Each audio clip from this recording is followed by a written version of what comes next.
Hello, everyone, and welcome to Mobileye Driving AI Day 2024 here in Jerusalem. I'm Nimrod. I'm Executive Vice President of Strategy and Business Development at Mobileye, and it's my pleasure to host this day for the first time. This day is centered around recent AI advancement in the industry in general and in our company. It will be a series of presentations by some of our technology leaders covering the various aspects of AI that play a fundamental role across our product portfolio. We'll start the day off by a presentation by our President and CEO, Professor Amnon Shashua, with a bird's eye view on recent AI advancement in the industry and in our company. He will be followed by a presentation by our CTO, Professor Shai Shalev-Schwartz, who will go into the detail of how we leverage recent AI advancements in our products. So without further ado, it is my pleasure to invite our CEO, Professor Amnon Shashua, for his presentation. Okay, hello everyone.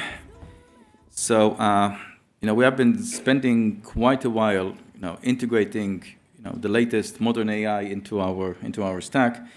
And what we'll do is Shai and I, we kind of split the presentation to two parts. I'll give a bird's eye view, kind of setting the stage. So it's not only what we are doing, but how it's coached within a global environment. And then Shai would go into some of our really deep innovations in this area, which we'll be showing for the first time. So really, really exciting, mind-blowing innovations. So let's start with kind of setting the stage. So, the story of Mobileye is solving autonomy. This is what we have been doing for the past almost a decade. And the goal is to reach full self-driving. Now, we put this in kind of quotations because there's lots of claims of full self-driving out there. But kind of an eyes-off system that now legally, the person can let go of the driving, and also in a robotaxi, even there's no driving. So you want to reach a full self-driving.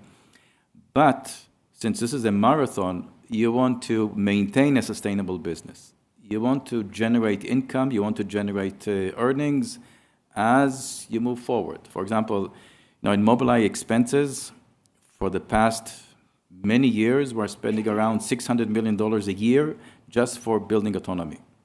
Right? I mean, if we decided that we'll focus only on driving assist, we can reduce $600 million a year of our operating expenses. So this is really a game for marathon runners. And since we're talking of such big investments, you cannot just rely on outside investments. You need to be able to generate earnings. And this requires kind of sharp thinking of how you make those big investments while generating a business. This is very important. So if we look at kind of the landscape in terms of how to solve autonomy, I think one can look at three prototype approaches. I put here the name of competitors, but these are kind of prototype approaches. The first one is a LiDAR-centric approach. You kind of simplify the problem by putting very powerful 3D sensors, right? Not the sensors that cost hundreds of dollars, but sensors that cost many thousands of dollars, and many of them around the car. So you get very precise data, 3D data, and this simplifies the problem completely. Now, in terms of the columns, the second column is the AI approach. So CAIS is compound AI system, which along this presentation and Shai's presentation will go into details what the compound AI system is. And we believe that Waymo, as a kind of a engineered system, they have very likely lots and lots of AI components inside it. So let's call what they have their compound AI system. Let's go to the positive side, the last column, the mean time between failure. So what separates a full self-driving system than just a level 2 driving assist system is the level of mean time between failures. That means how many hours you need to drive before there is a critical intervention.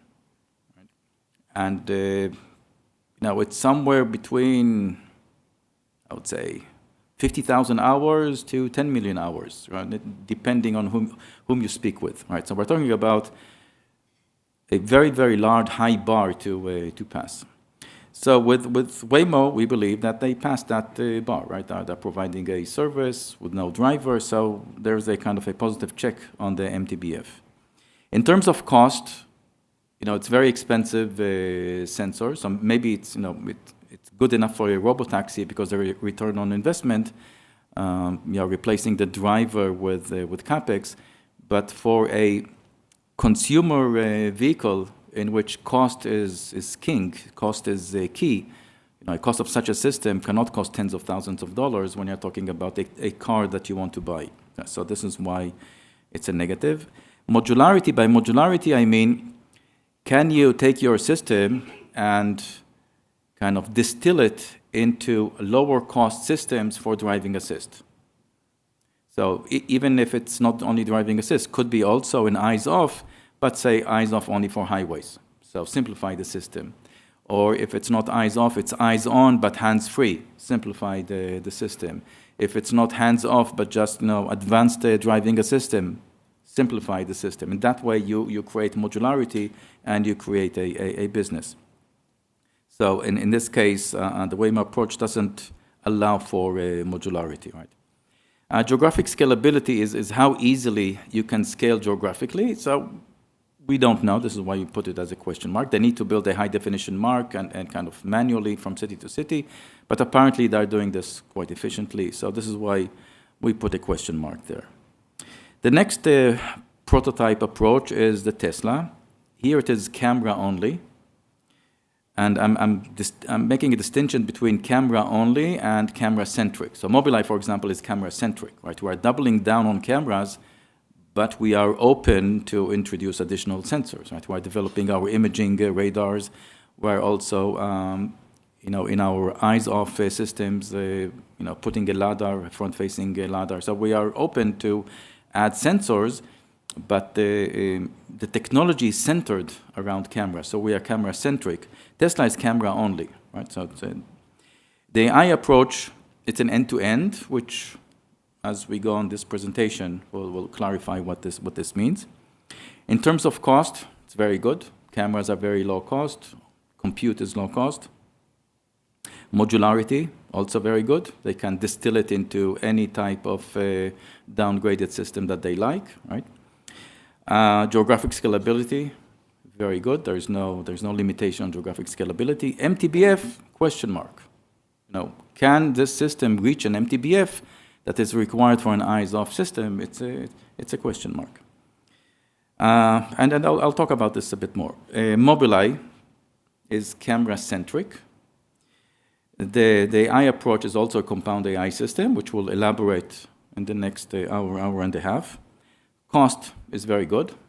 Just cameras, radars are also a very low cost.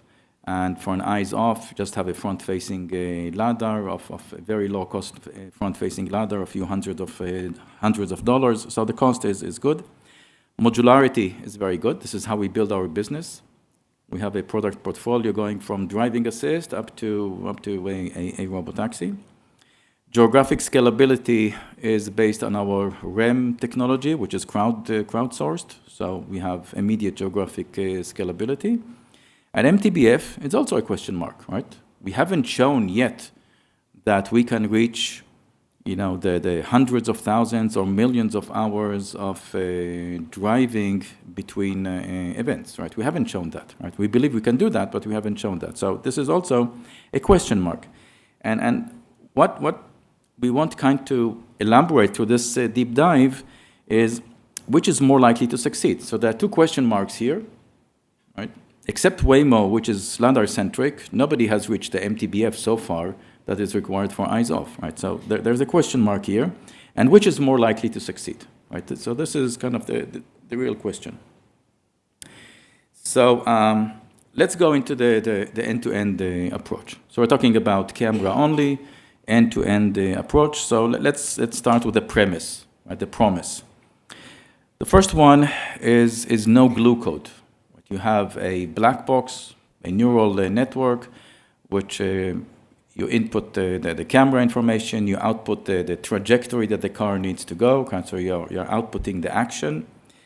And it's just data pipeline. You add more and more data, the network learns how to drive by observing human drivers. You have a fleet of cars, of millions of cars, sending event data. So there's kind of no glue code. As time goes by, you have more and more data, and you can train the system with more and more data, and eventually you'll reach that singularity level in which you are better than human drivers, or reach human driving capability. So this is the premise. Another premise is that unsupervised data, because there's no labeling going on, right? Just the raw images go in, nobody's labeling what's in the images. So unsupervised data alone can reach sufficient mean time between failure, right? So this is the premise. If we look at that reality in terms of no glue code, so the glue code is shifted to offline. What does that mean? Machine learning, especially when we're talking about the transformers architecture, they estimate the probability of the trajectory given the input data. When you're estimating a probability, you're estimating the likelihood of the next token that you are predicting. You're not estimating the level of correctness. That means there is a difference between correct yet rare and incorrect. And the network doesn't really know how to distinguish between them. This is why in language models that are doing RLHF, reinforcement learning with human feedback. So what you need to do, you need to find what is correct and incorrect through offline. You have all this data, you have filters that will remove bad behavior of human driving, like rolling stops or things like that. So this is a lot of engineering and glue code, but offline. Not online, right? So you are shifting from online to offline. And this is called the AV alignment or the alignment problem, right? Knowing what is correct and what is incorrect. Then in terms of unsupervised data, well, I put here a question mark, and then I'll elaborate a bit more. Notion of a calculator, right? If you look at today's language models, they cannot estimate well multiplication of two numbers. Right? They use a tool for that, right? From a neuron perspective or from a data statistics perspective, they did not able to abstract the concept of long multiplication. So what OpenAI did, they introduced a calculator through a Python code. There's the issue of shortcut learning problem. I'll mention that in my talk. There's the issue of a long tail problem. I'll also mention this. So this idea that unsupervised data alone is sufficient is really questionable. So let's go over this AV alignment problem. So the no glue code AV alignment problem. So an end-to-end approach maximizes the probability of the output, in this case the trajectory Y, given the input X, which in this case is all the sensory data that comes in, which in this case is cameras. And Y is the future trajectory that the human would take, because we are using human data. And if your objective is to estimate the probability or the likelihood, then you would prefer, say, common and incorrect over rare and correct. And there are a number of examples of that. So one is when you are approaching a stop sign.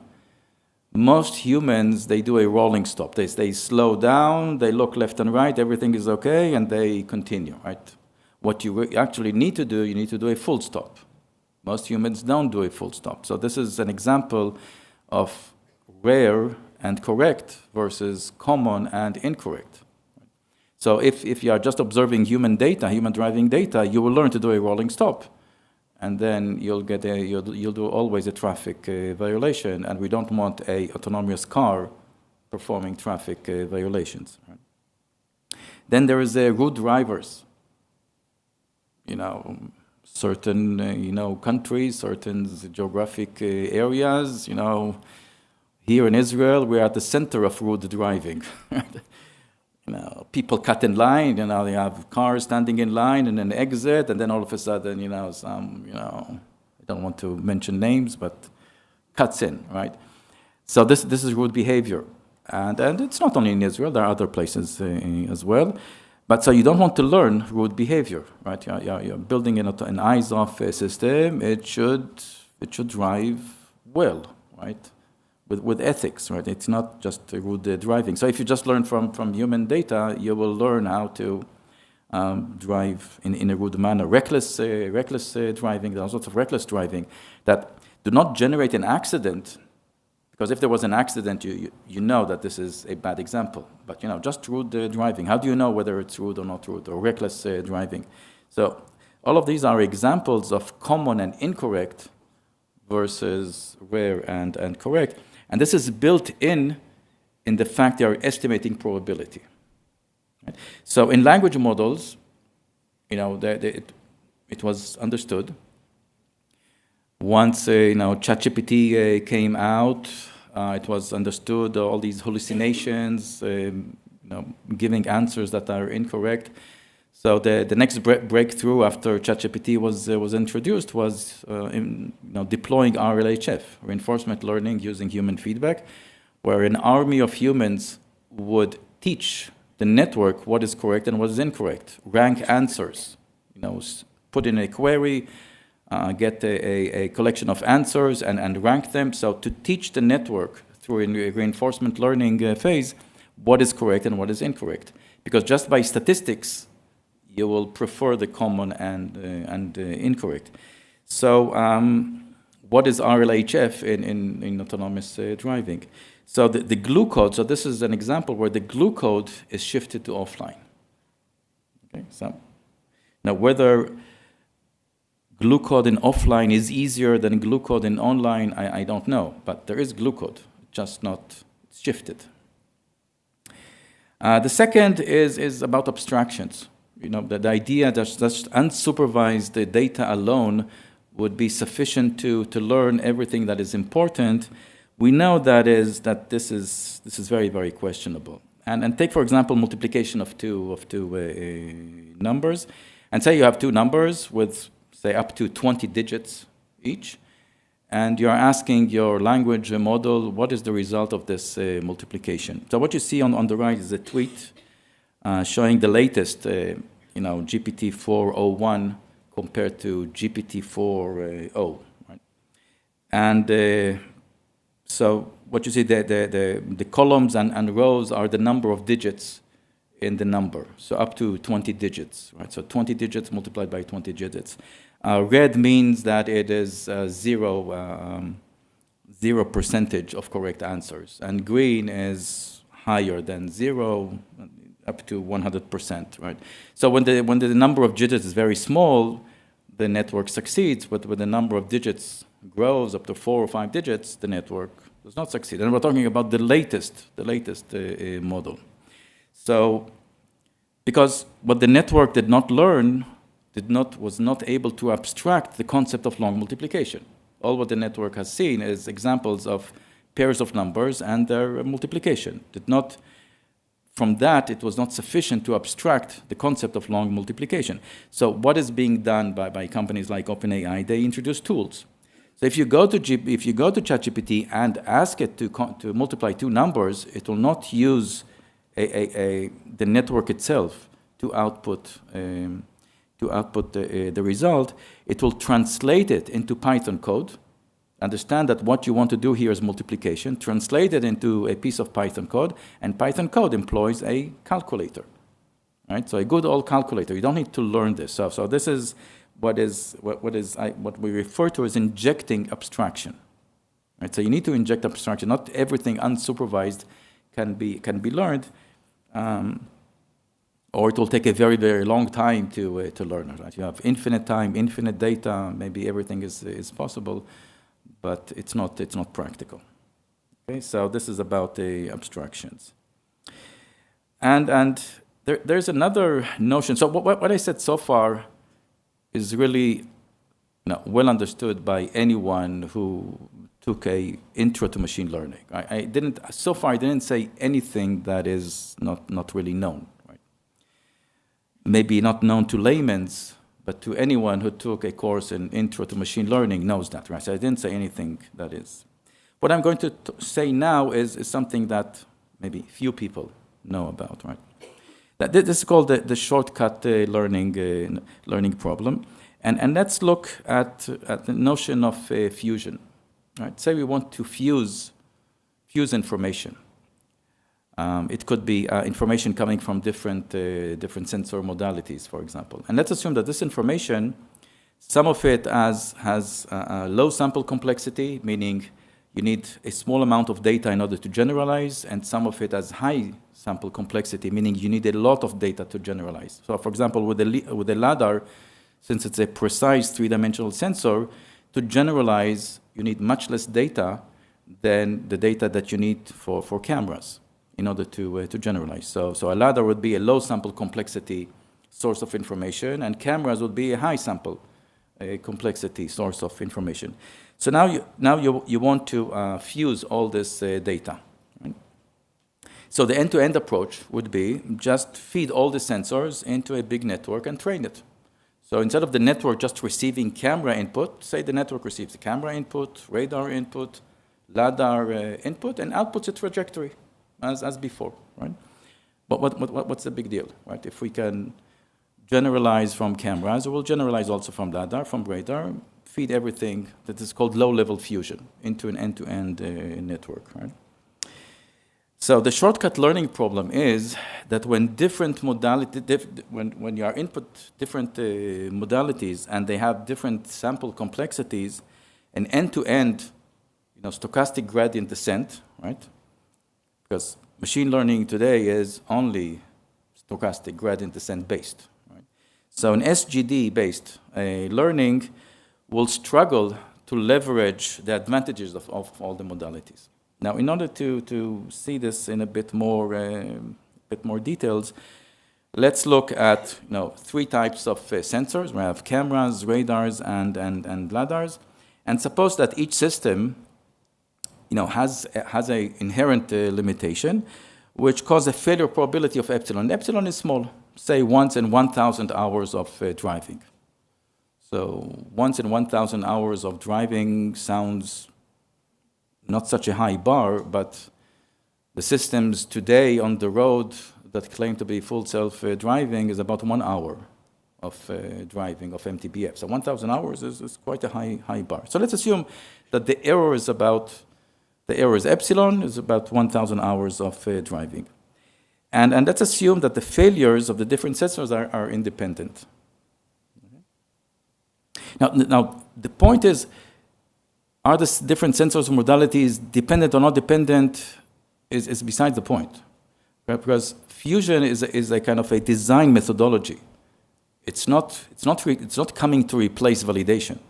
To validate the overall system, you'll need the amount of data that you need in order to validate an overall system, right? It's just a design methodology. So when I'm talking about the design methodology, I can make this assumption that the sensors' inputs are independent. Okay. So now we want to compare two options. One is a low-level end-to-end fusion, as I mentioned before. Just feed all this data into one big network. And you train the data based on the combined input. And another one would be a compound AI system. It's a decomposable learning. So you do a high-level fusion. Right? Each sensor, produced an output. Let's assume that the output, is there a vehicle in front of me or not? Should I brake or not? Let's make this even binary. Should I apply brakes or not to the car in front of me? And then you do a high-level fusion. So those are the two approaches, and which one is better? Okay, so this is a bit of a mouthful. So let's go over this step by step. So let's assume that all the variables are are binary, 1 and -1. Okay? And we have the output y is 1 and -1, and it would be it's a Bernoulli of probability of half, means that 50% of the time it will be 1, 50% of the time it will be -1. Let's assume that R1 and R2 and R3 are errors with a Bernoulli distribution of epsilon, means that most of the time there will be 1, and the probability of epsilon there will be -1. Okay? Now, let's assume that X1 is a low sample complexity sensor, which is Y, the output, multiplied by R1. That means that at the probability of epsilon, it will make a mistake. Because Y is the right output, and R1 is mostly 1, except at the probability epsilon will be -1. So X1 is a simple system. X2 is also a simple system. Okay? Now let's look at X3, X4, X5 as representing camera input. So we're going to describe a complicated system. So X4 and X5 are also 1 and -1 at the probability of 50%. 50% time it will be 1, 50% time it will be -1. And X3 is going to be our output multiplied by R3, which is the noise, multiplied by X4, X5. Now, just to see where this is going, if you look at the product of X3, X4, X5, because X4 is going to be squared, X5 is going to be squared, and this is -1 and +1, then squaring it is always 1. So what we're ending up to is that it is Y multiplied by R3, which is the output at the probability of epsilon to make a mistake. So what we created here is the system needs to learn this product of X3, X4, X5. So it's kind of a complex system to learn, and therefore it's a kind of it's complicated, right? So you are modeling the camera. So this is the idea. This is a higher sample complexity source of information because you need to learn something compositional. So now the theorem is that you can easily reach a probability of error of epsilon square if you do a high-level fusion. And you can learn this through one fully connected hidden layer network with a majority voting. So you can easily reach, in a compound AI system, an error of epsilon square. Taking a majority of three sources, each one has an error of epsilon. But an end-to-end SGD will be stuck at an error epsilon for a very long time. What is that long time? Is let's say the T is the time complexity, the time to learn the high complexity system. Now you are taking T divided by epsilon, and epsilon is very small. So it's basically will be stuck at an error epsilon for a very, very non-practical amount of time. So this shows you that this end-to-end approach is not able kind of to leverage the different modalities, the benefits and the advantages of different modalities. Now, it's not that it cannot. It can, but the amount of time that you'll need is completely impractical. And this is what we call the shortcut learning problem. And if you want, I didn't put here the proof, but send an email to me or to Shai, and we'll send you the proof, okay? It's not that difficult exercise to do, okay? So, again, this raises the question about this approach, where you are just feeding data, unsupervised data, you don't inject the abstractions, you are not leveraging sources of information with different sample complexities, and it could take an unpractical amount of time in order to get this, to learn what you need to learn. Another point is it's called the long tail problem. So say we have edge cases, and we have lots and lots of edge cases to handle. And all those edge cases, let's call this the long tail. Now there are two scenarios, and we don't know which one is true.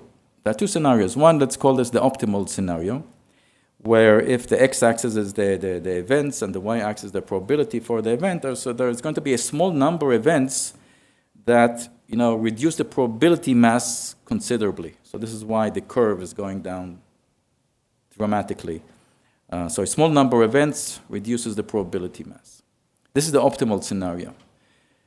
The pessimistic scenario, this is flat. You have 1 million edge cases, and each edge case does not move the needle. So another edge case, another edge case, another edge case. So the time to kind of the coverage of all those edge cases could take a very, very long time, even if you have a big fleet of cars to send data. And we don't know, right? We don't know which scenario is the right one, right? But what we do know, we have some data from the Tesla FSD. Now, the Tesla FSD is a very impressive system. We test it and so forth. It's a super impressive system. I'm not saying anything negative about the Tesla FSD system. Super, super impressive. Their achievements is really very, very impressive. But now we're talking about MTBF. Right? I'm not saying anything negative against Tesla FSD. And you see here, so this is public data. There was a jump between version 11 to, I don't know if the mouse here, yeah, so this was version 11, so mean time between failure, kind of hours of mean time between critical takeovers. So there was kind of a jump between version 11 to version 12, where version 12 is the end-to-end system. And then the next version, from 12.3 to 12.5, which is supposed to go even better, is worse. Okay? Now, I'm not saying that it will not improve over time, but what I'm saying that it looks challenging. It's not just this optimal thing that every month there's going to be a 2x improvement. It sounds like challenging. Here there was something a few days ago, MCI. They did a kind of a test of 1,000 miles of driving. They had 75 events, takeover events, so 13 miles per event. Okay? And as I said, the bar that we need to pass is somewhere between a large number of tens of thousands of hours of driving to a large number of millions of hours of driving, depending on whom do you talk to, which car maker you talk to, right? And here we're talking about what we see here is an MTBF of around 1 hour. Okay, so the bar that we need to pass is very, very high, and where we are in terms of the industry is far away from where we need to be in order to provide an eyes-off system.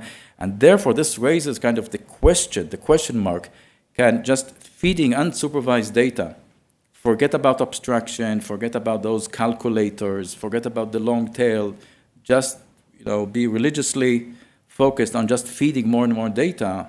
It's a real question of whether you can reach the goal, because we are very far away from the bar that we need to pass in order to say that we have an eyes-off system. And again, I emphasize that the Tesla FSD is an impressive system, right? Nothing to say against the system as well. Okay, so we kind of went through this bird's eye view, and we put a question mark about MTBF, and also a question mark about us, right? We have not shown that we have achieved that MTBF, right?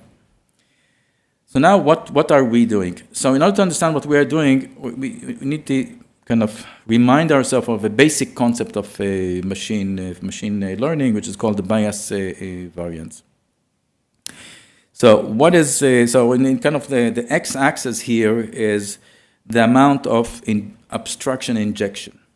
So you're injecting abstraction. So in the case of multiplying two numbers, the abstraction is I know what is the algorithm of long multiplication, so I'm injecting it into the learning machine. Right?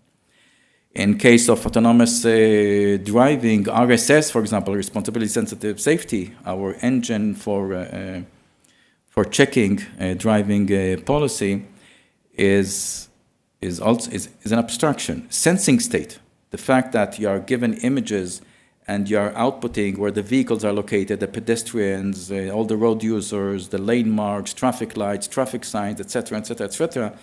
It's all in abstraction. Because you are deciding, you know from your experience what is the important information, and this is what you are outputting. So this is an abstraction. So the level of abstraction that you inject is called the bias, and if you inject too much abstraction, you may introduce an approximation error, meaning that the richness, the capacity of the model does not reflect the richness of reality. So you are limiting yourself too much. So too much abstraction, too much bias can introduce the error of the system because of approximation error, because you are limiting the capacity. The capacity of your network cannot reflect the richness of reality, right? So you need to inject the right amount of abstraction. Then the second curve here is variance. If you inject no abstraction, you will get a high generalization error. So as you inject more and more bias, inject more and more abstraction, the generalization error goes down, but then if you inject too much abstraction, your capacity is not sufficient to reflect the richness of reality, okay? So this is a trade-off. This is called the bias-variance trade-off. And what we want, and the true error of the system is the addition of those two. So we want to reach a sweet spot of injecting the right amount of abstraction, and this is what you see here. This is the sweet spot, the total error. This is where you want to reach. Right? So now how this translates to what we're doing. So first is the abstractions. The sense, plan, act methodology. Sensing state, describing what a sensing state contains is an abstraction. Right? Analytic calculations, RSS, contains lots of, RSS is one big abstraction, and also there are calculations being done, analytic calculations. That's also an abstraction, it's tools. Now, the notion of time to contact when you're doing AEB, that's also an abstraction, and a calculation, just like in the long multiplication. And so forth and so forth. So redundancies, the fact that you have different sensor modalities, you have redundancies in algorithms. Right? So it's not that you have one monolithic algorithm, to go from cameras to a sensing state. You can have different algorithms, so you are providing redundancies.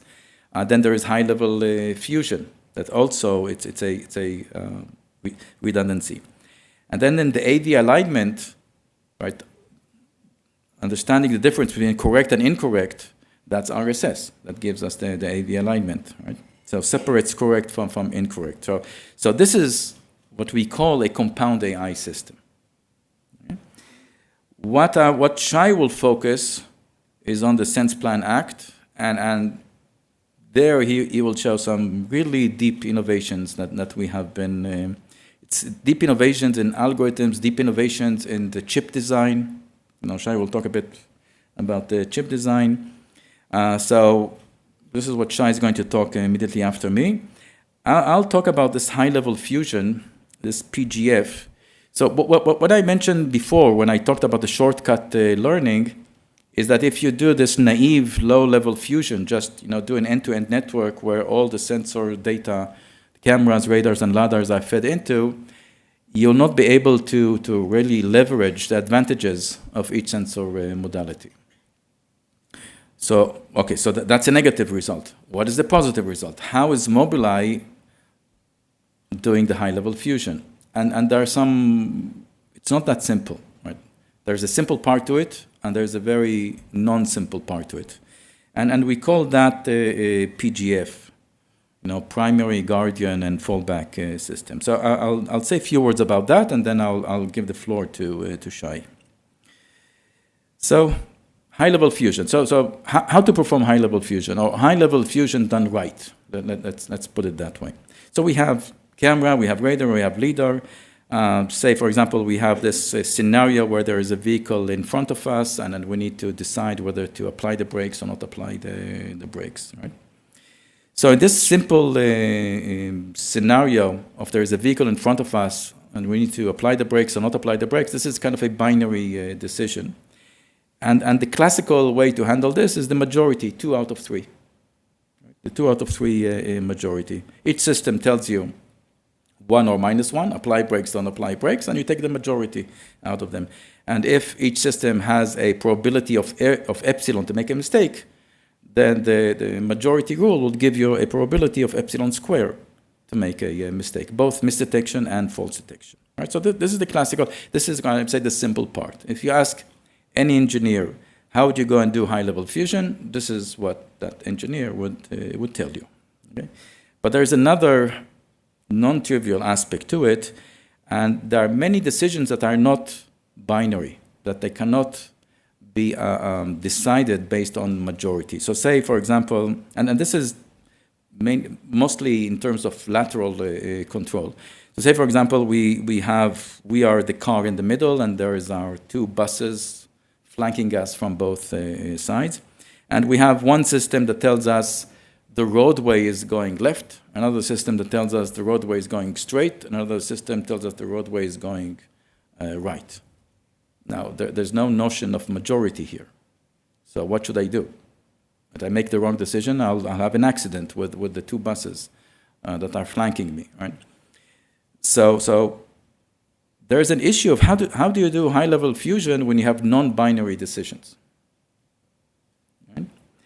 So the general idea, we build 3 systems, and this is for every component that we want to do high-level fusion. It's not only just camera, radars, lidars. Anything that has high-level fusion in it. For example, lane detection. We can have lane detection through the camera perception, and we can have lane detection through our high-definition map, our REM map, right? We localize ourselves, we project the map onto 2D, and we have the lanes coming from the map, right? So you have here 2 redundant systems, right? And now, how do you do the high-level fusion here? It's a non-binary decision. So we build the 3 systems. One we call the primary, and it predicts, for example, in the case of a lane, it will predict where the lane is. Another one is a fallback, based on a different approach. In the example that I gave before, one would be REM, and the other one will be camera perception. It's a fallback system. And then there is a guardian system that checks if the prediction of the primary system is valid or not. Say it's an end-to-end network that makes a decision, is the roadway going right, left, or straight. Okay? So you have a guardian system.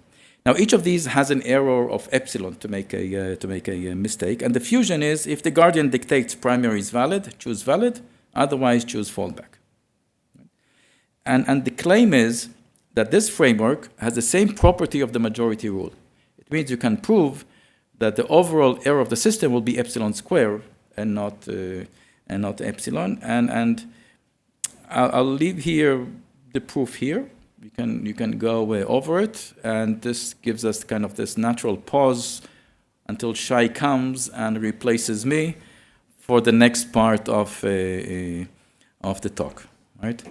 So really, the good part is now coming. I just gave kind of a broad overview.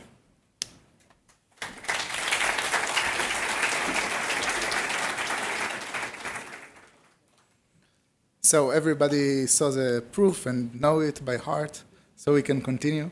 Thank you, Amnon. As Amnon said, we're building a compound AI system, and what I'm going to focus on is on the sense plan part.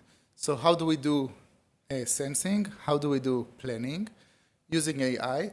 And the focus or the main theme of what I'm going to talk about is the notion of extremely efficient AI. In computer science, efficiency is key. But when we are doing a product for business, it's even more important.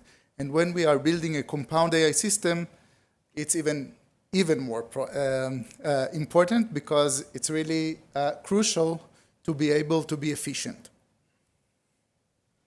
So I'm going to talk about 4 themes of efficiency. The first one is about transformers for sensing and planning. And we will show 100 times efficiency of transformers, the latest and greatest tools in AI, while not hurting performance at all and even slightly improving performance. So this is really a magic, and I'm going to explain how we achieve this magic. Secondly, at the end of the day, we need to run these transformers and our entire stack in the car on a chip. So I'm going to talk about how do we design the EyeQ chip so that it will be very, very capable machine while being extremely efficient in terms of what we achieve per dollar and per watt. Third, for these beasts, AI beasts, we need to feed them. We need data.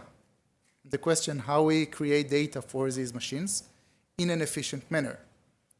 Of course, you can have humans that will label you millions of examples, but this is not efficient and not always enough. So we need to do it in a much more efficient way. And last, since modularity is very important to sustain the business, we need to understand how we develop for a stack of products starting from ADAS until robotaxi. These are very, very different products, and we need to consolidate the development in order to be very, very efficient in our development and supporting all of the variety of these products with the same software stack. So all of these make extremely efficient AI. So before diving into what we are doing, let's talk a little bit about what happened in the world around us in AI in the last years.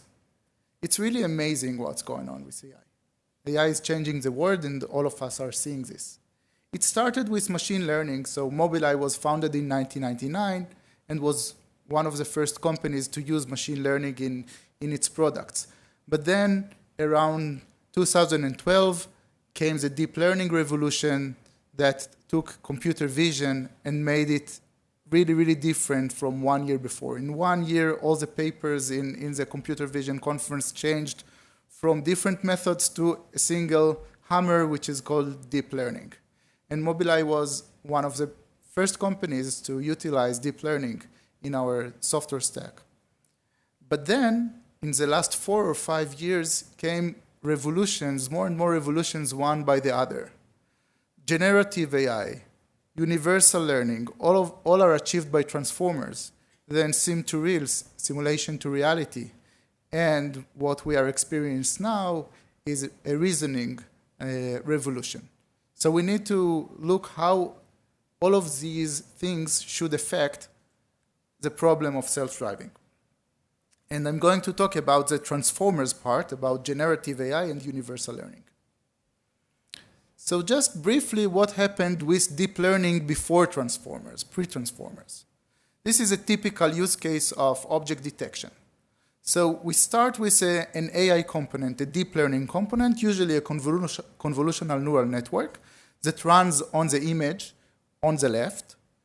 And every pixel declares whether there is an object that this pixel belongs to and what is the bounding box of the object. So we get many, many rectangles around objects. This is not enough because what we want to achieve is what we see at the bottom.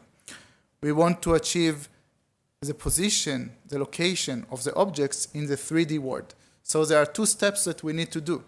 One, we need to cluster all of these many, many rectangles and do some maximal suppression, getting the image on the right. So we have now only one box around every object. But this is still not enough because these are boxes in the image space. What we want is boxes in the 3D world. So we need to write again code, which is not deep learning, which is not learning at all, code that, call it a glue code, but maybe it's not the right word to call it a glue code. It's a very sophisticated computer vision code that takes the detections from the image space, from the 2D space into the 3D space. So this is what happened before transformers. Now came the GPT family of methods. GPT stands for generative pre-trained transformers. And these models brought 3 revolutions. The first one is tokenize everything. So think about everything like text. If you can talk about it, you can learn it. Okay? I don't care if it's images. I don't care if it's audio, video, maybe it's text. Can you talk about it? If you can talk about it, I can learn it. This is the first revolution. The second revolution is generative auto-regressive learning. Generative means that we learn probabilities. We don't discriminate between if it's true or false. Instead, we generate objects, all types of objects. So we saw it in text very, very clearly because these models, the GPTs, can generate text. They're not just saying if a text has a positive or negative sentiment. This is discrimination. They're actually generating new text. And they are doing it auto-regressively. What does it mean auto-regressively? One by one. So generate the next word. Now that you have generated the next word, generate another one, and another one, and another one. This is what auto-regressive means. And the third revolution is how to do it using a specific architecture of a neural network, which is called transformer. And the paper that brought transformer is called Attention is All You Need, because there is a specific layer, and I'm going now to deep dive into these 3 revolutions and explain what they did. Now, why do I explain all of this? Because I want to explain what we are doing and how you need to really, really understand it very, very deeply in order to do it better. Okay, so tokenize everything. Tokenize everything. So again, let's look at the problem of detecting objects in an image. We need to make the image tokens. So let's take every small patch in an image and call it a token. This is input. Now we also need to transcribe the output in some way, make it a text as well. So how can we make it a text? What are objects? Just locations in the image of the objects. So let's just say that every object is 4 numbers indicating the corners of a rectangle that determines where the object is in the image. And then let's predict it in an auto-regressive manner, like what the video shows. You see at the bottom how the predictions output 1 token at a time that describes what's in the image. Okay? So the input is a single image. We tokenized it by making small windows. Each one is an image patch. It is an image token. And we tokenize the output, the description of all the objects in the image. We tokenize it by saying, let's describe every object by the 4 coordinates and then saying what is the type of this vehicle. In this case, it's truck and truck. Okay? Now, generative autoregressive.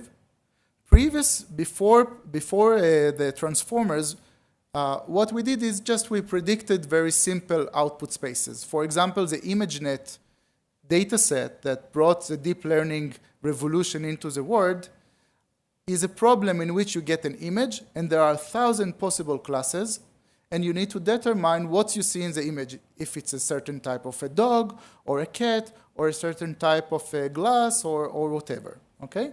So, but there is a fixed dictionary of fixed size of what can possibly be in this image, and you need to choose among these options. In generative autoregressive, we are converting everything to a language. And once it is a language, you can describe everything. Okay, with words, I can tell you everything that I want. I can convey you every message that I want. So I no longer need to talk about a specific fixed set of possible classes, but I can tell you, I will describe to you in words, or which are called tokens, I will describe you in words what I want the output to be.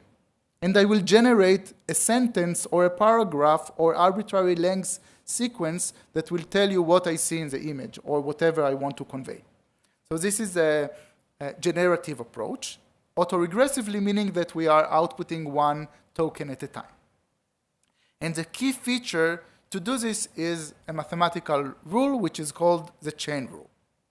Okay? So let's explain the chain rule. So suppose again that we want to output what's in the image in terms of object detection. So as you can clearly see, there are 4 cars in this image. Okay? Say that each one is described by 4 coordinates.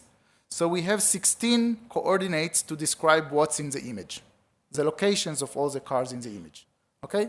Now suppose that we discretize the x and y, so we have 100 possibilities for the x location and 100 possibilities for the y location.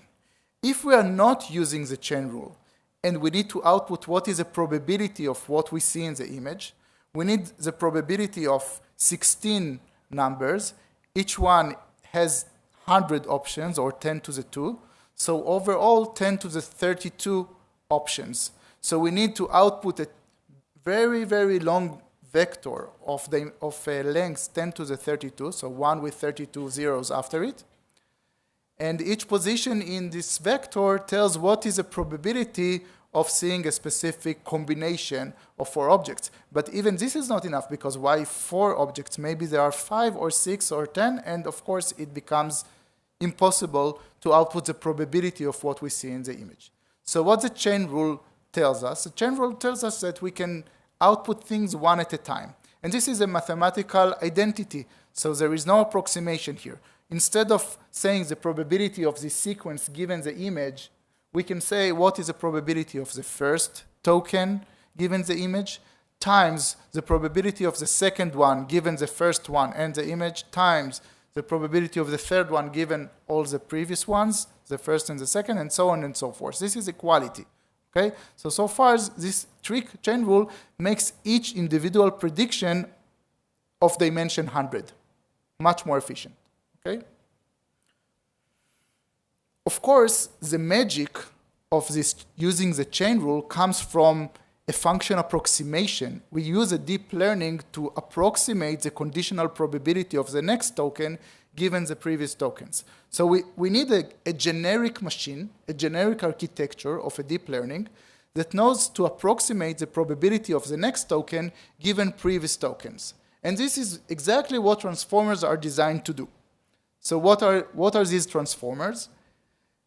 They are like many other deep networks comprised of a sequence of layers. Now let's focus on a single layer.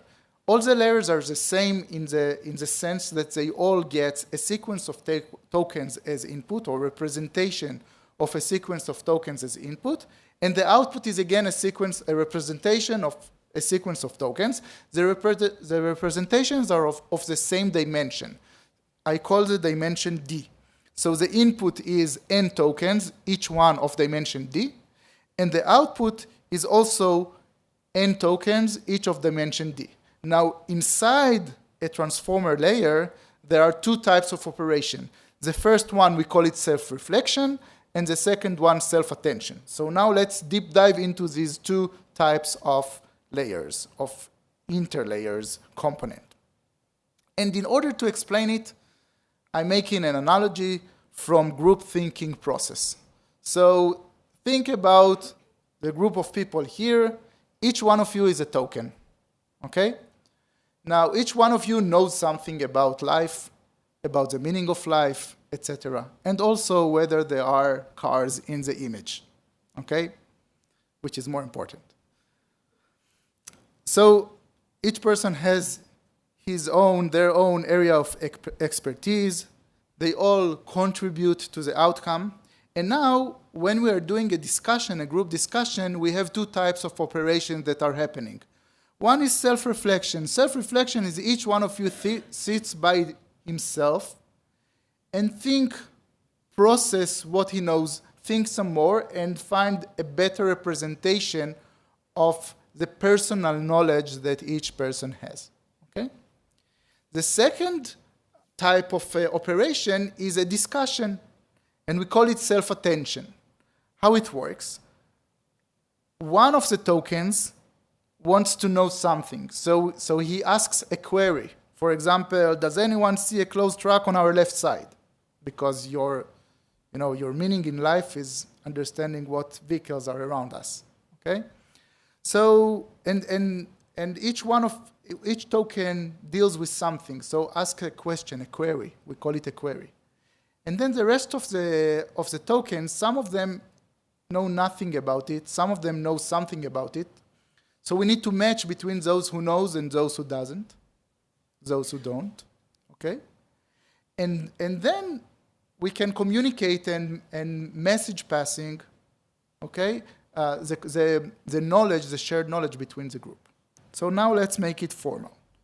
Starting with the self-reflection. The self-reflection is a simple one hidden layer neural network. So basically, each token multiply its knowledge, its vector, d-dimensional vector by a matrix, applies some nonlinear operation, and goes back maybe to a different dimension and goes back to the original dimension.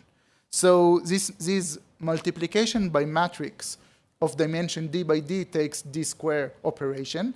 And since there are n tokens, the overall time complexity of this operation is d squared times n. As for the self-attention, each token first generates three vectors. One is called query, one is called key, and one is called value. So first each one query what he wants to know, key what he knows in order to propagate knowledge to some other tokens, and value what is the actual knowledge that we want to propagate to others. So after generating these three vectors, we multiply each query with each key.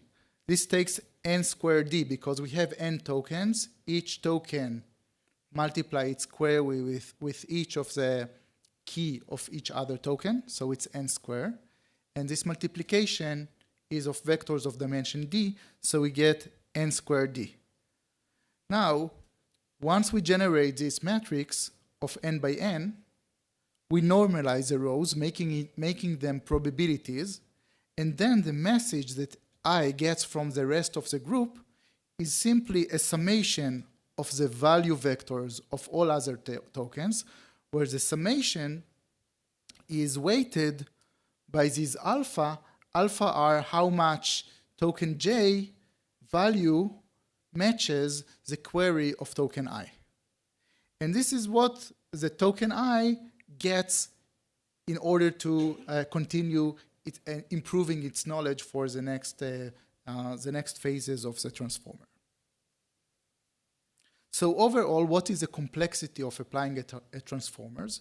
We have L layers, denoted by L, times two operations.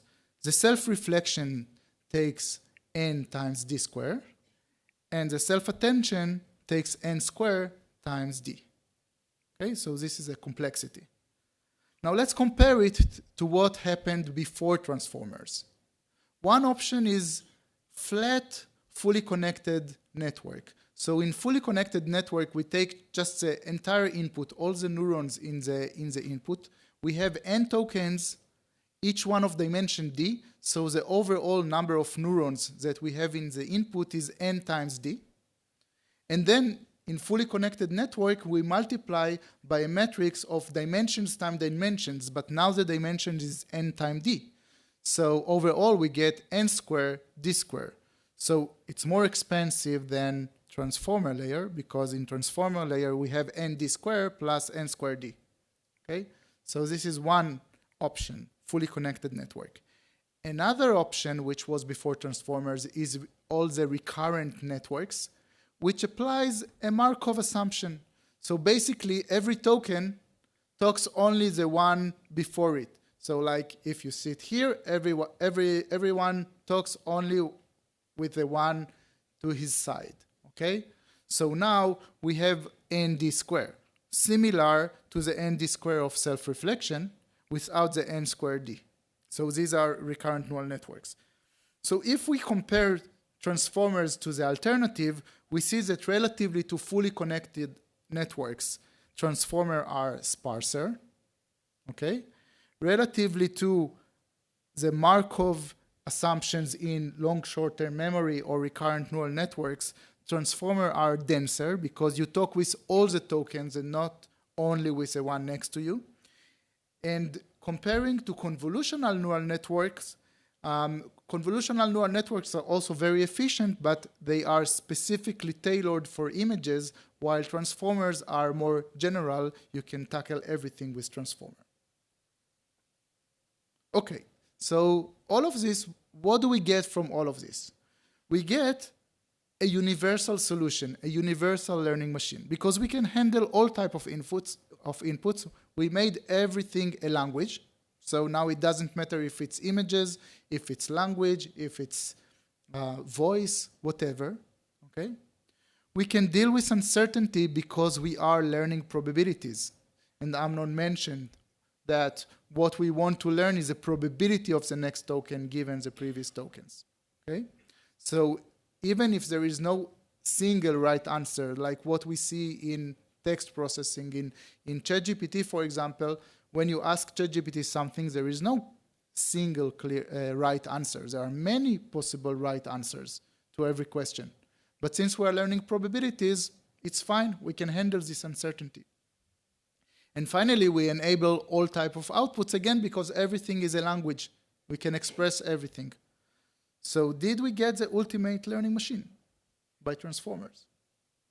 In some sense, yes. Okay.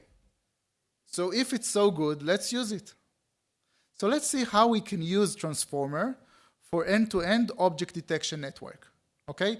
I will later talk about end-to-end from pixels to trajectory, to control commands. Okay?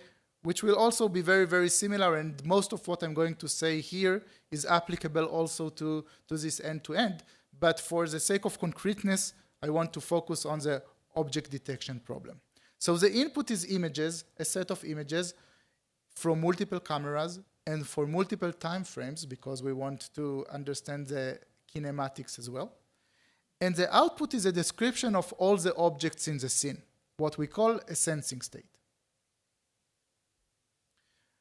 This problem is quite complicated because we need to tackle what we call the 5 multi-problems. We are dealing with multiple cameras, surround sensing.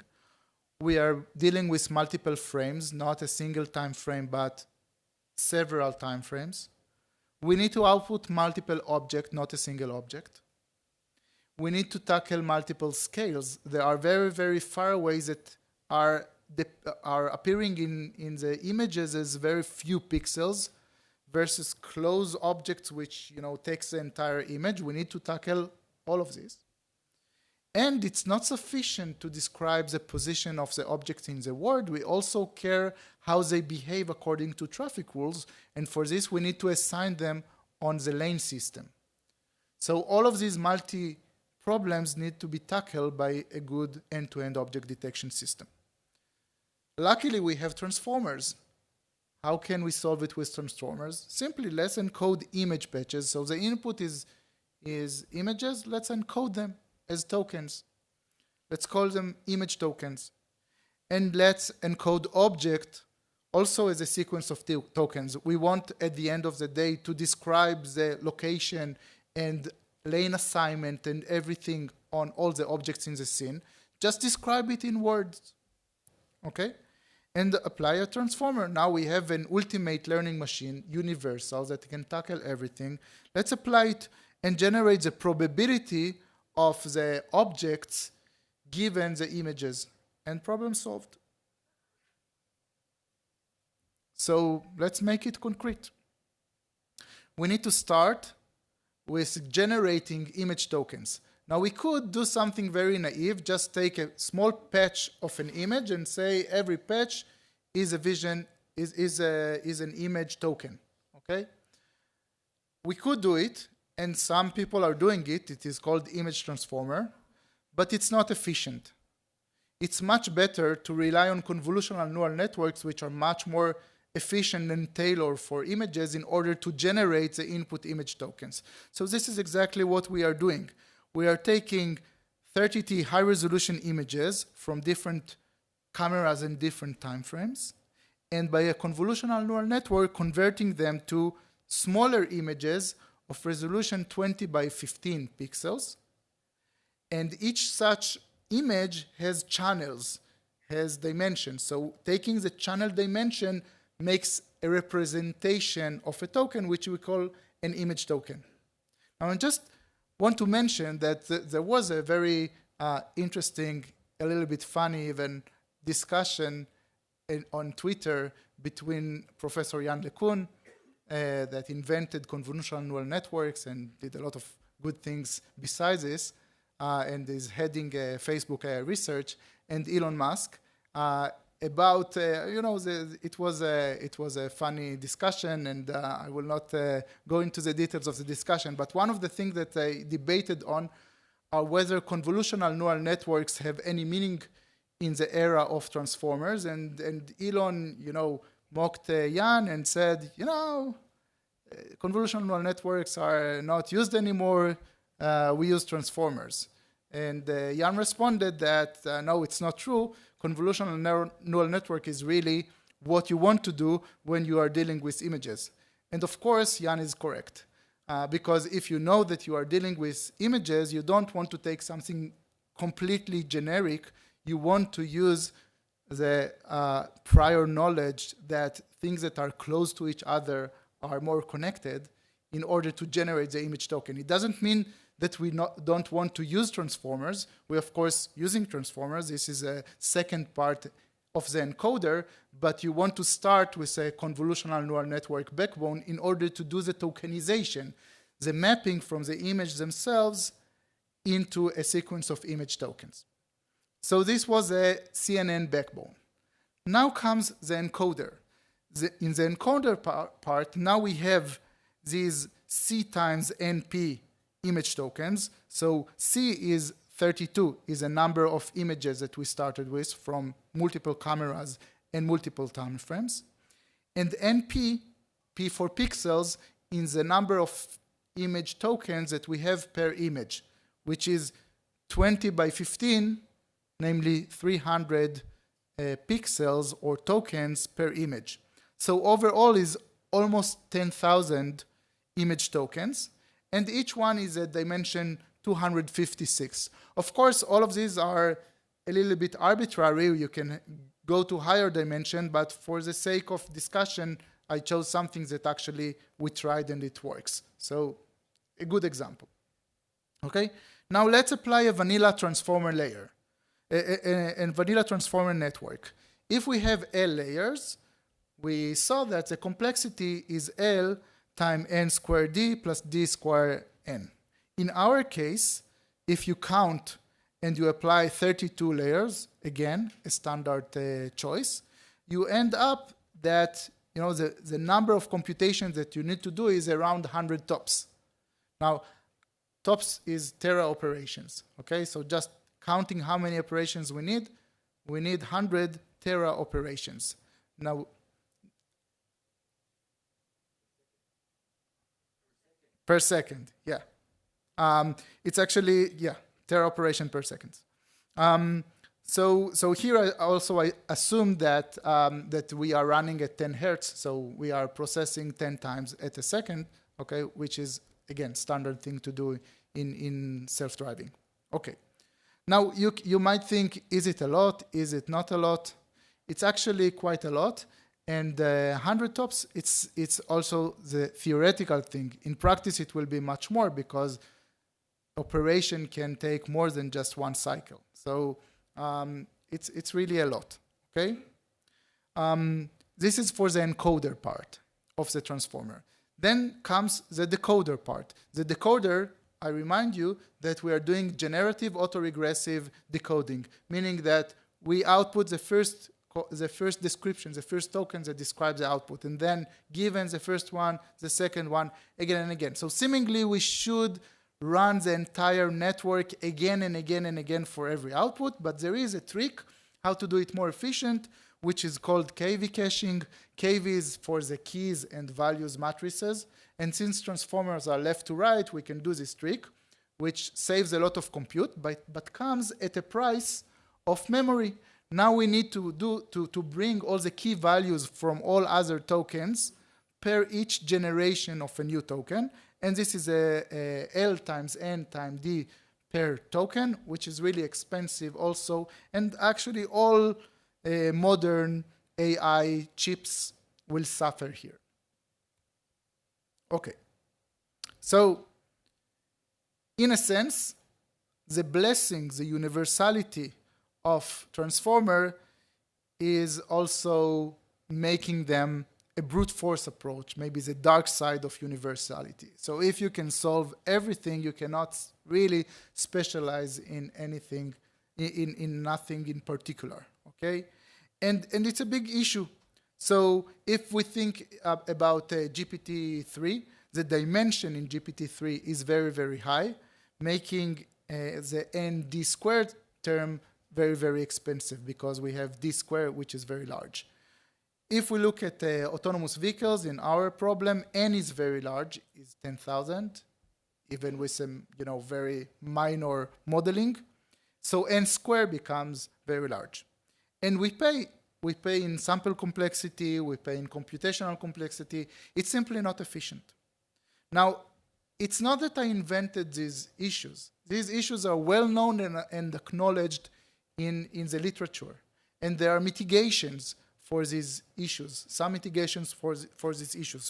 For example, mixture of experts is a mitigation for the D square problem, and state space models is a mitigation for the N square model. But these mitigations are, again, generic approach, and therefore these mitigations pay in performance. So in order to get the mitigations, you need to pay something.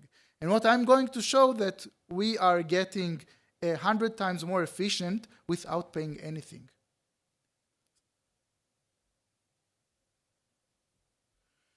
Okay. Before we continue, I said that I will mention about end-to-end from pixels to control command. So maybe if it takes 100 tops to do it, but you only need to do it once for an end-to-end networks that go from the pixels all the way to the control commands, maybe it's not such a big deal. But as Amnon explained in detail, going end-to-end alone has many, many question marks, whether it will reach the MTBF and the learning objectives that prefers common and incorrect and not rare and correct. So we are dealing with a compound AI system. So this will be one component. This transformer will be one component within a system. So efficiency is even more important if it's a one component within a system. And by the way, we are doing end-to-end two control commands as well. On the same backbone of the transformers that I will show, on the same backbone, we are also doing an end-to-end network, a fully end-to-end policy network, okay? But we just don't believe that by itself it can reach the sufficient MTBF. It is a great asset to be as a component within the compound AI system. Okay. So all of this tells us the implications is that we must output sensing state because we need the RSS abstractions. We need to inject the abstractions. So each subsystem must be super efficient, and that's will be the focus now. How can we achieve the performance of transformers in a much more efficient way? Okay? So far, if we just thought that it was long, it was just the introduction. Now comes the real part. So now let's see how we do transformers X 100 times more efficient without compromising performance at all. So what we propose is something that we call STAT. STAT is sparse typed attention. In vanilla transformers, as I mentioned before, it's n squared d plus d squared n. And to explain STAT, think about 10,000 people sitting in some stadium and trying to communicate with each other, where each one can talk with each other. This is what vanilla transformer will do for our task, because we have 10,000 tokens and everyone asks a question, shout, who knows something about something, and all the other 10,000 minus one people will respond. Doesn't seem quite right. Instead, what would you do? You will group people and you will have managers to each group, and each one will talk with his manager and tell him what he needs to know, and the managers will talk with each other, and then the communication will be more organized and more efficient. Okay? And STAT is actually a formal way to do it in a more general way. So basically, we say that not all tokens are equal. Different tokens have different types, okay? And the communication, the dimensionality, and the communication between different tokens depends on the type. So maybe we want a different communication between managers and a different communication between a manager to an employee, okay? Likewise, when we design tokens, we want to have the connectivity depending on the type. Okay, so let's focus on the specific problem of object detection, the backbone of object detection. As I mentioned, same applied to the end-to-end network to control commands. And I'm focusing on the encoder part. So as you may recall, we have a convolutional neural networks that just make tokens out of images. And now comes the encoder part, which is a transformer, and at the end we will have auto-regressive output, which I will tackle next. But first, let's focus on the encoder. The idea is that we add per image a link token. Think about a link token like the managers. Okay, so each image has 300 image tokens, and they are controlled by 32 link tokens. The communication is between each token and the link token of the same image. So it is called cross-attention. It's not self-attention because not everyone talks with each other. It's cross-attention. The 300 talks with the 32, okay? This happens for each image independently.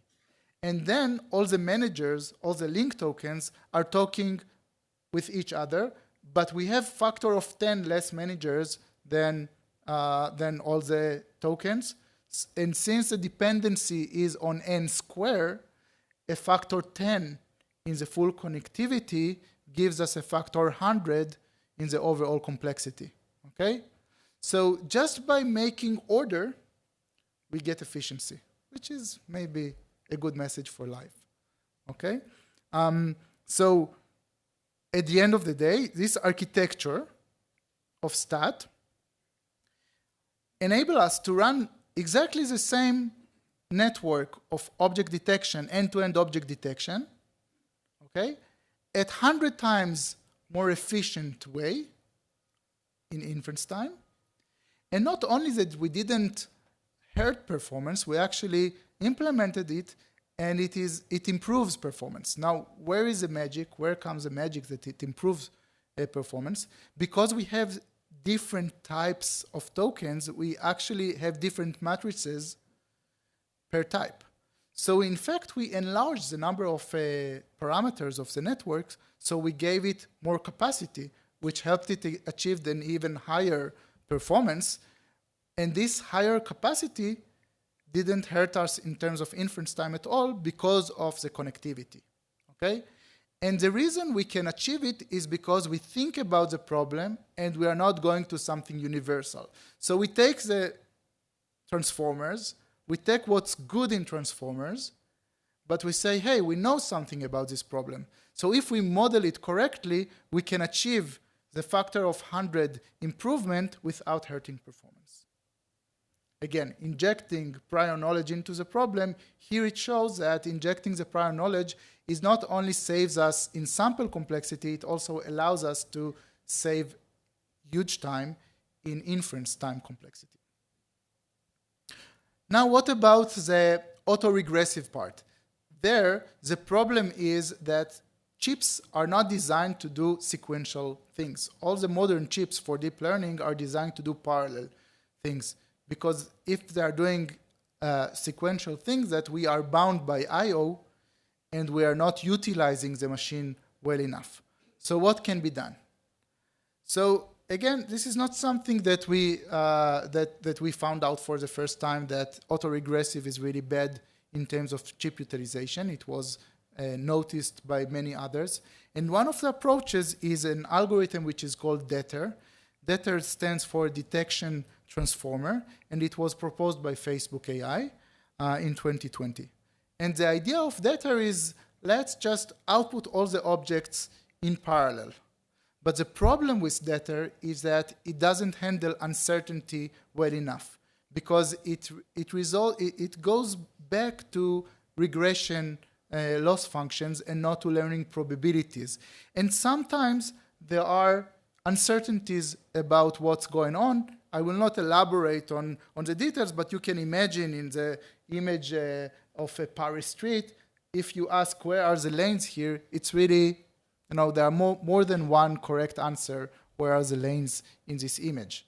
Likewise, if you have a truck and a trailer, sometimes it looks like a single object, sometimes it looks like two objects, and it's not clear when to say that it's two objects and when to say that it's a single object. So some uncertainties are existing.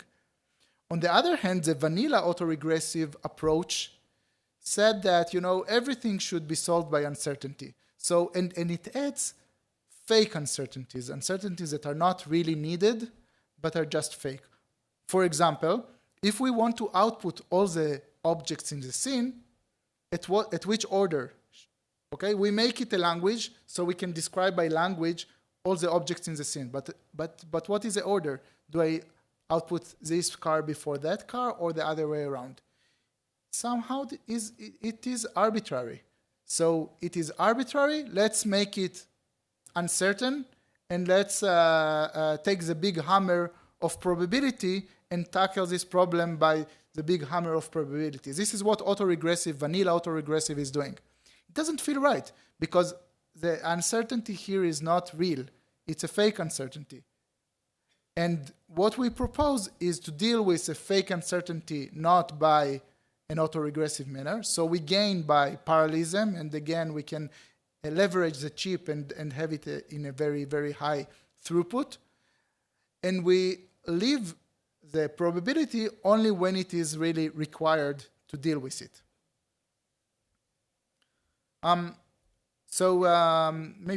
Maybe I will skip this and make an intermediate summary.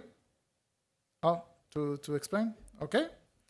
So let's summarize how parallel autoregressive works, or all the entire architecture of our neural network works.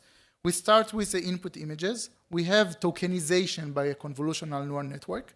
We have sparse typed attention for the encoder part. So stat, to remind you, dealt with having managers tokens or link tokens and controlling the connectivity accordingly. Now we have query heads. So for the output, we start with something which is similar to stat. Again, a hidden representation of query heads that are talking only with link functions, and they need to figure out how to output the objects in what order. So they talk with each other in order to determine the order, but they talk with each other fully in parallel, which is what the chip likes and which is what transformers know to do very, very good. And only at the end, so intuitively, each query head should deal only with few number of objects. And only at the end, maybe we have a little bit uncertainty if it's a truck and a trailer, a single object or two objects. So this is one example. Or if it's, this area can be 2 lanes or a single lane. But the uncertainty is very small. So now we can apply autoregressive from each head. But since the autoregressive has a very, very shallow depth in terms of how many predictions it gives, because of it, we are fine with the chip. So we are dealing with most of the heavy lifting with parallel computing and leave only the real uncertainty of the problem for autoregressive part. So again, since we understand something on the problem, we can leverage in the compute time. What we understand that the amount of uncertainties is really limited. The uncertainties is maybe about, 2 objects or 2 lanes. It's not about all the objects in the scene. For all the objects in the scene, most of them, we know exactly what to do. Okay? So, to summarize, transformers are really amazing. And they did a revolution for AI. But there is good, bad, and ugly. The good is it's a universal learning machine. It is generative. It deals with uncertainty. So great. The bad, it cannot separate correct and rare from wrong and common because we are looking at everything in a probabilistic perspective. And Amnon elaborated on this problem, like the rolling stop problem in driving. It misses important abstractions like the multiplication of 2 numbers, where even the biggest and greatest learning machines that saw plenty of examples misses the abstraction of long multiplication and fail miserably in generalizing. And it's questionable, by the shortcut learning problem as an example, it's questionable whether transformer by themselves will reach to a very high accuracy. The ugly part is that it's a brute force approach where we treat everything in the same manner. Everything is a language, just converting it into language and put it into the machine that will figure out everything. So because it's brute force, it's not efficient. What we showed is how to work smarter with transformers. Once you understand what transformers excel at and what transformers struggle with, you can design better transformers like stat, which is 100 times faster and at the same time gives better accuracy, or parallel auto-regressive, which is 10 times faster and embrace the uncertainty only when it is needed. Okay? Don't worry, I'm not done yet. There is still more to come. Okay? So this was only the first part of efficiency. Efficiency in how to use transformers. But we also have efficiency in the chip design. So let's now talk about the EyeQ6 High, which is designed for efficiency, and how we design it and how it works for AI. When coming to design a chip, there is an inherent trade-off between the flexibility of computing things for the chip and the efficiency of the chip. If you want a very, very flexible chip, take a CPU.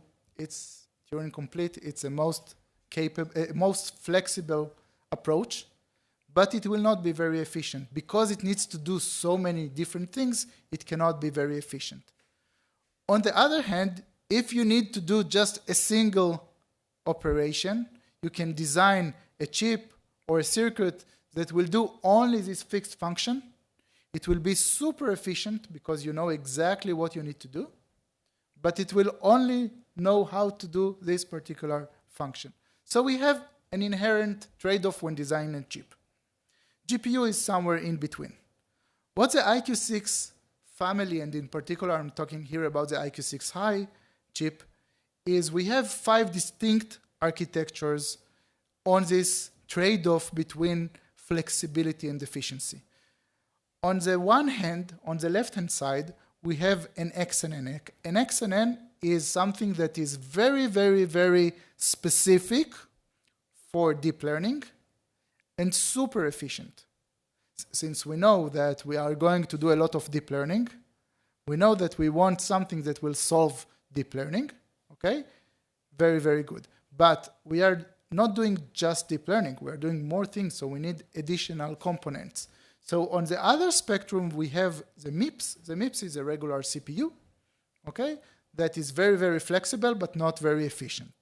In between, we have additional PMA, VMP, and MPC components, which are accelerators that each one of them excels at something specific and moves us in this trade-off between efficiency and flexibility. So let's go from the most flexible to the less flexible and explain what are these different accelerators are doing. So as I said, MIPS is a general purpose CPU. The next one is called MPC. MPC is, again, very similar to MIPS. It's a CPU. You can think about it as a CPU which is really, really good at multi-threaded programming, multi-thread parallelism, okay? Because, so if you want to use it for a single thread, it will be less efficient than MIPS. But if you are doing something which is several threads, then it's more efficient than MIPS. This is how we design. Designed to excel at multi-threaded. You can imagine that, multi-threaded is something that you find everywhere when you build a software stack. The next one is VMP. VMP comes from the family which is known in the industry as VLIW and SIMD. VLIW is very long instruction widths, and SIMD is single instruction multiple data. We use it, for example, for the pre-processing of the images themselves. So think that we have many images, each one 8 megapixel, and we get, for each pixel, we get 12 bits of information. This is a huge amount of data, and you need to process it. What do we mean by process it? So for example, some task is tone mapping.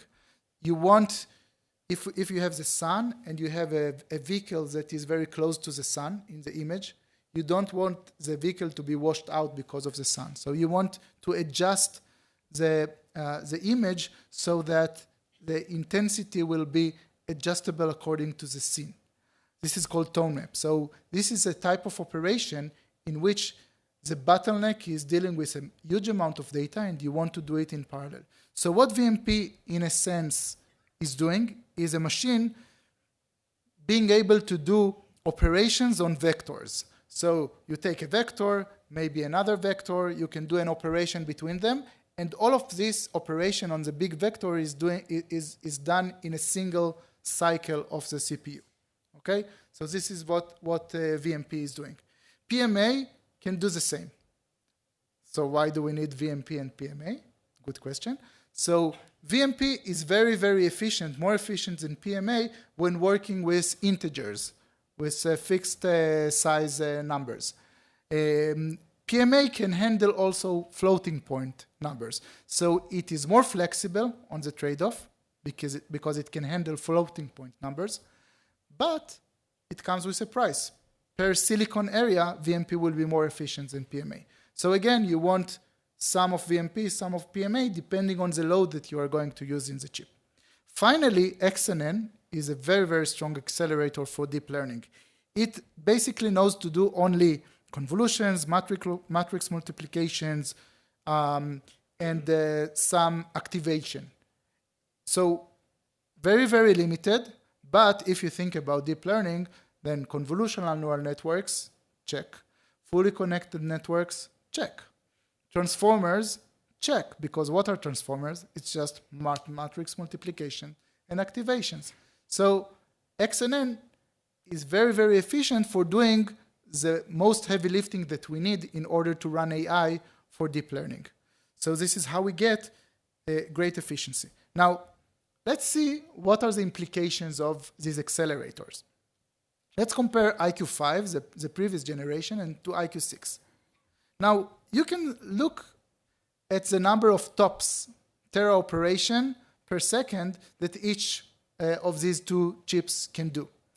And what you see is that EyeQ5 is 16 TOPS, and EyeQ6 is 34 TOPS. So, seemingly, if you just count TOPS, then you get a factor of 2, which is nice from generation to generation. But what I'm going to show you is that TOPS is really not a good measure to count the compute capabilities of a chip. A better way is to ask the following question. Say we take some problem, say inference of some deep network. How many frames we can process in 1 second on this chip and on that chip? This measures the quality of the chip in what matters, in how fast you can process, you can solve some problems. So what you see here in this graph is several neural networks that are running on EyeQ5 and on EyeQ6. So for example, pixel labeling. You want, per each pixel in the image, you want to say, what is the semantic meaning of this pixel? So for pixel labeling on EyeQ5, we can run 91 frames per second. And on EyeQ6, it's more than 1,000. So more than 10 times more efficient in EyeQ6 versus EyeQ5. Where this magic comes from? Especially when you see that the watt of EyeQ5 versus EyeQ6 is a very minor increase from 27 to 33 watts. So how come EyeQ6, the TOPS is only factor of 2? And the watt is also not much more, so you cannot have, some magic in the clock cycle. So where does the magic come from? The magic comes from the XNN. If you design again, and that's always a game in designing good chips in terms of efficiency. If you know what you need to do, and you design the silicon to do this thing that you need to do in a very, very specific manner, in a very, very efficient manner, you can reach utilization, much higher utilization of the same chip relatively to a more flexible chip that can do much more things. Of course, the other side of the trade-off is that if you will do only XNN, and now after the design you find out that you want to do something a little bit different than what you designed for, then you will pay in not being able to do it. Okay? This is why we are building a spectrum of accelerators in the chip. Now let's compare also to other chips for automotive. So for example, the Orin chip by NVIDIA. If you look about TOPS alone, then EyeQ6 is 34 TOPS, and Orin is 275 TOPS. So seemingly factor of 8, the Orin is a much more capable chip. But if you measure what counts, so take some tasks that you want to achieve and measure how many frames per second you can do on Orin versus EyeQ6. So let's take something standard, not a Mobileye proprietary network, but ResNet 15. ResNet 50 is a standard network. So when we do this exercise, we get only a factor of 2 difference between the EyeQ6 and the Orin. So the Orin is still stronger than the EyeQ6. It's also much more expensive. It also takes a lot of watt. But in terms of the real measure, it's only a factor of 2 more capable in compute than the EyeQ. So the conclusion here is that TOPS are not the right measure for compute capabilities. Instead, you want to measure what really counts. Before I go on, I will just mention that the complexity of using the EyeQ chip is that since we have so many accelerators, then the programmer now needs, apparently, to deal with all of these accelerators, which can be a complicated factor. The way we solve it is by software. We actually build compilers that automatically can take networks and other compute components and translate them to the right balance between the different accelerators. Therefore, if we make the translation from a problem that you want to solve into how it will run on the chip, if we automate it, then all of this disadvantage disappear immediately. So this is Mobileye's approach in chip design. Design many accelerators and design compilers, strong software stack that can take the compute that we actually want to build and separate it to the right tools, the right accelerators in the chip. Let's take the end-to-end sensing state networks that I mentioned and see how it will run on our chip. So we have the CNN tokenizer. This is the first part of the network. This runs fully on the XNN. Then we have the stat encoder, also fully on the XNN. This is how we can make these parts, which are the heavy lifting, very, very efficient. Finally, you have the decoder, the power decoder. Here you don't want to use XNN. Why? The XNN is too strong for it. Because it is bound by I/O, you don't want to waste the XNN on the decoding part. What you're doing instead, you're taking another accelerator, the VMP, which excels in doing a simpler compute, but brings the I/O much faster. So this is an example of if you do all this process automatically, this is how you gain from the capabilities of the chip where it matters. Okay. So the next part of the AI beast is how to feed it with good data. So the next topic will be how to do labeling. Since we are building a compound AI system, we need labels. And again, like everything in life, there is a trade-off. Okay? The trade-off now is between the amount of data that you need versus the amount of supervised data that you need, labels. Okay? So what do I mean by that? So just videos is data. Videos with here in this video, here there is a vehicle, here there is a lane mark, here there is a traffic light, is videos with labels. Okay? Now you can imagine that videos without labels, unsupervised data, is much easier to achieve than supervised data. Okay? So the end-to-end approach, one of the premises of the end-to-end approach is we don't need labels. Okay? What we are doing it's called self-supervision. We are looking at the future as labels for what we want. So in end-to-end, you want to imitate what humans, given video, what humans will do, what control command they will do.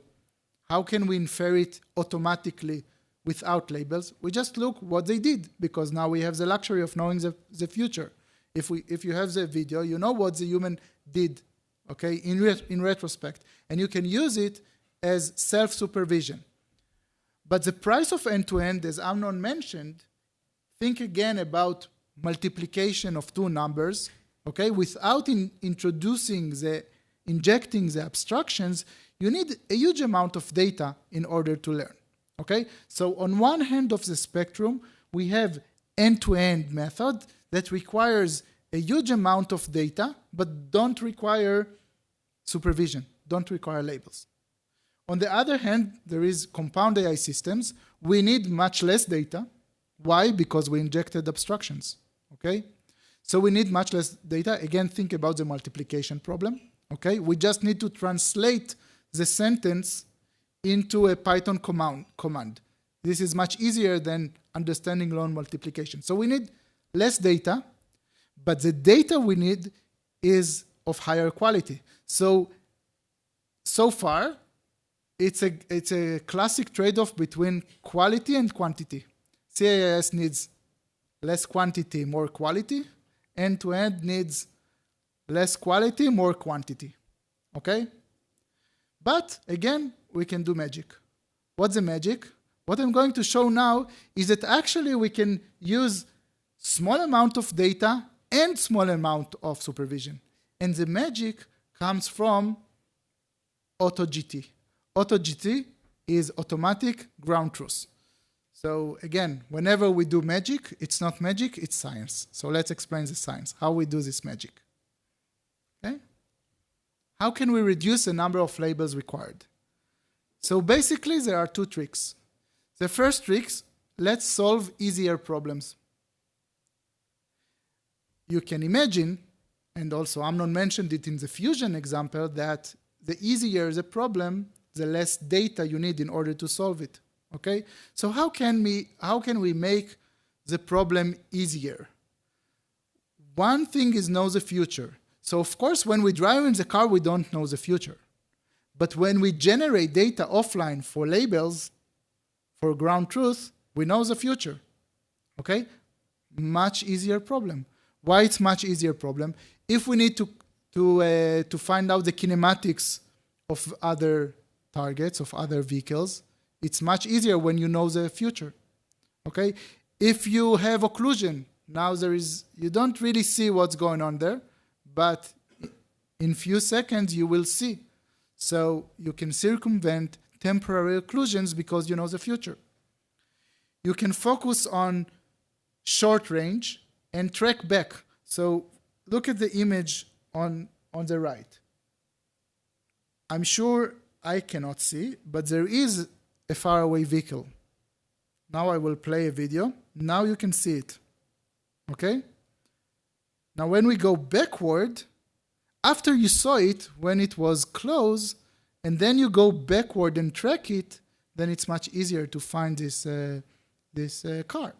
So knowing the future is a powerful tool. The second way to make the problem much easier is use a more expensive sensor, a LiDAR, a very capable LiDAR.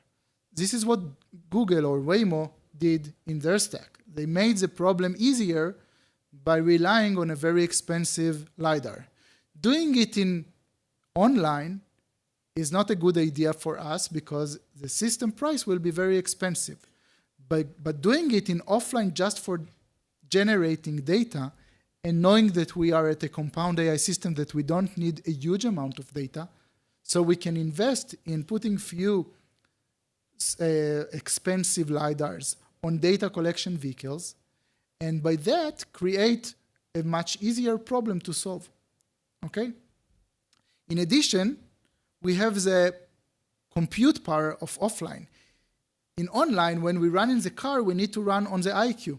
We don't have enough of compute. But when we generate labels, we are in offline. We can use H100. We can use strong GPUs. We can use compute that cost thousands of dollars, not something that we can put in the car. So what we can do, it's also a methodology which is widely used by now, is train a foundation model. You can use strong compute, you can use a lot of data in order to train a foundation model based on large unsupervised data, and then do supervised fine-tuning in order to build something for specific problems.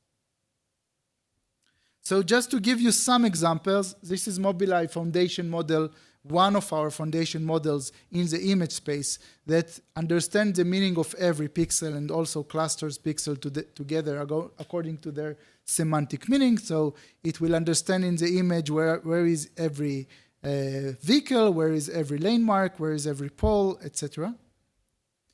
And the end result of all of this automatic GT is a very powerful, full understanding of the surrounding, which is built in a completely automatic manner. So you can see how rich the representation of reality is. We basically know the depth of every pixel around us, and then we can use this high-quality data in order to train our AI models, and we pay nothing in terms of the cost of producing these labels because there is no human labor involved in generating this data. All right. Last one, efficient modularity by teacher-student architecture. So what do I mean by efficient modularity? Amnon mentioned that in order to have a sustainable business, we need to be able to get revenue from products that are already on the road in the marathon of building the future of autonomous driving. So we need, and indeed Mobileye has ADAS solutions, surround ADAS, supervision, and the future product of chauffeur and drive, which is a robotaxi. We get a lot of revenue from the low trim of the products. Now, we could say, okay, let's have separate companies, one company for ADAS, one company for surround ADAS, another one for supervision. So for each product uses different sensors, okay? ADAS is just front camera, surround ADAS is 6 cameras, supervision is 12 or 11. Chauffeur has also other sensors like LiDARs and drive surround LiDARs. So it's different products. Maybe we need different development streams for each of these products. But this will be very expensive and not very efficient, and also will not allow us to enjoy the data that we have between the different solutions. So instead, we went for a modular design. A modular design means that basically, when we develop something for supervision, it immediately affects ADAS and the other way around. We enjoy the goodness of all worlds.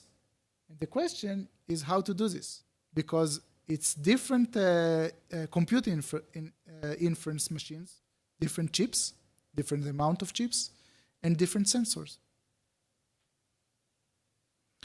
So the idea that we developed is called a teacher-student framework. What's the idea? The idea, let's separate development to offline development and online development.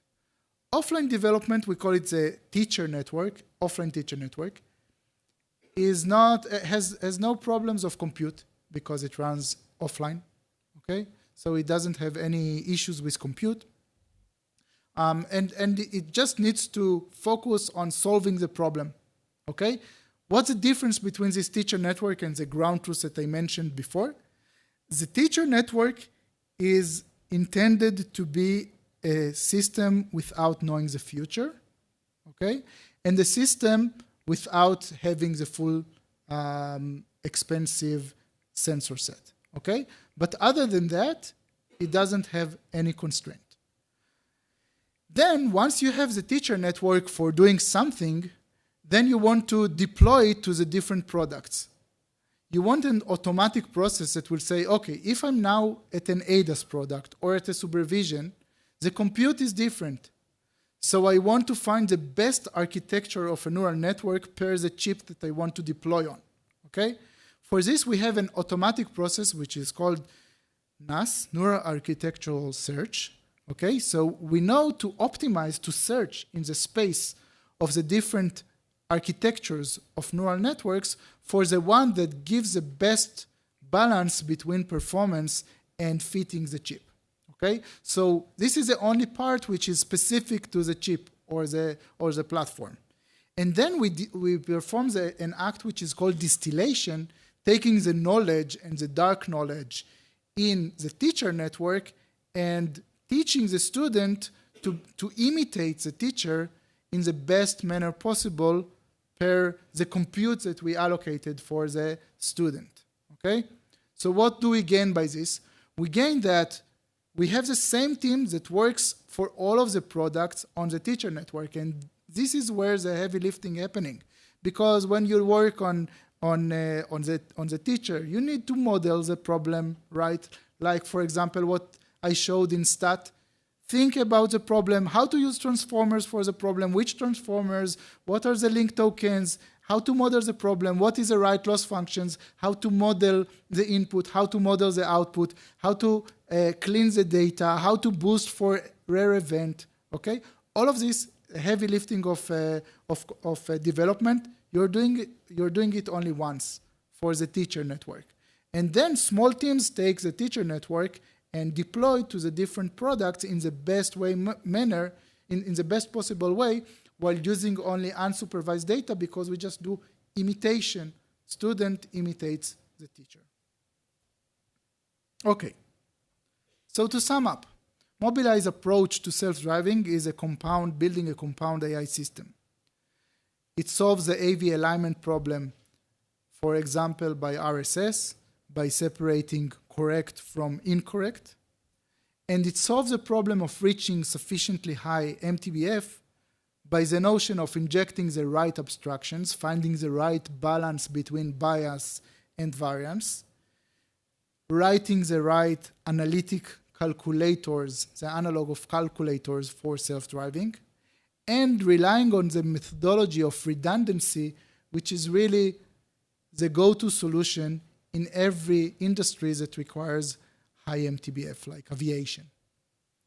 In order to do it in a sustainable manner, we need to be extremely efficient in how we develop AI. So we talked about transformers, making transformers 100 times more efficient for sensing and planning. We talked about the EyeQ chip and how we design it for efficiency. We talked about how we generate data from thin air by making the problems easier. And we talked about how to develop for modular frameworks by the teacher-student architecture. All of this together is making the Mobileye stack what it is. Thank you very much.